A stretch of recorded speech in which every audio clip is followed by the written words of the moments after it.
When I talk about the void being comfortable, I'm talking about mastering our relationship between the formless and the form.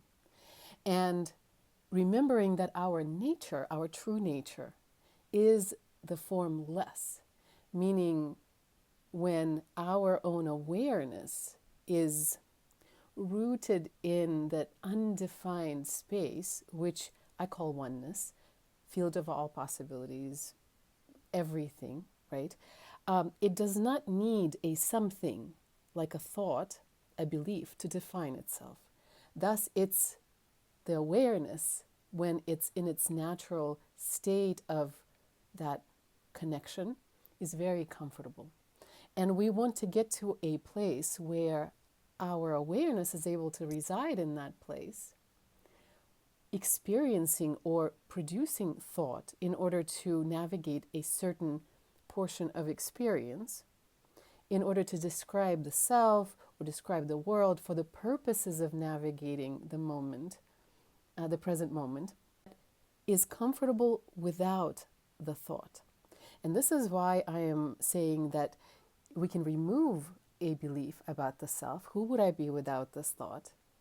And in theory, we should be able to hang with, in that nothingness, in that no thingness, that undefined space, experiencing whatever it is that we're experiencing until another thought occurs that helps us navigate this particular moment of time. By the way, for those who are listening for the first time, my name is Anya. I'm the author of this book on relationship between consciousness and reality, on the relationship between everything and something. And it will be available here on TikTok Shop right now. It's sold out, but you can check it out everywhere else. So when we are doing our inner work and we're releasing our attachment to certain beliefs, and we're left with the feeling of anxiety or instability or a void, that is not because the belief left and now the space is empty. It's because the space of a void exists in us, because there's still some thoughts that we haven't questioned yet, mostly because those thoughts are much closer to the vest than the thought that we have released. The thoughts that we hold on to about the reality of who we are, about the reality of how this all works, that we're not willing to let go of. So the void is actually a something. It's not a nothing. It is created from these invisible forms, right, that are our thoughts, and sustained because our consciousness is buying into some things that are not true. How do we know that those things are not true? Because they are not allowing us to move and be free. If you are not free within the internal reality that you're experiencing or the external reality, then there's just something in the way of that freedom. In theory, pure free consciousness, God, right, everything, can play with any form that exists here, can play with any puzzle piece, yet it's not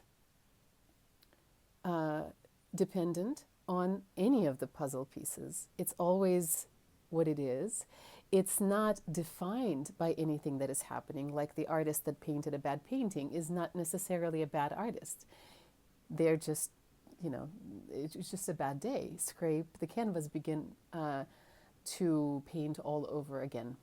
So the identity work that I write about here, and there's a free audio inquiry that one can find that I recorded, and there's all kinds of other things that can help you question that feeling of anxiety that gets revealed, or the feeling of emptiness that gets revealed when you start letting go of your thoughts, recognizing that the emptiness is actually not really empty. It's full of untruths.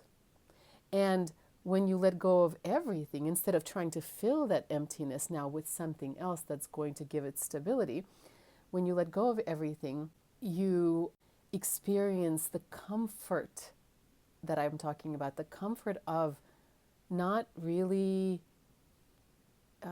deriving stability from being attached to an idea of self, just being, just who you are. And then, like I said, playing with the thoughts, playing with the forms, playing with the choices, intending a different reality from a place that isn't dependent and thus not reacting to the reality that already exists. Anyway, I explain it a lot more here. Check it out when you get a chance.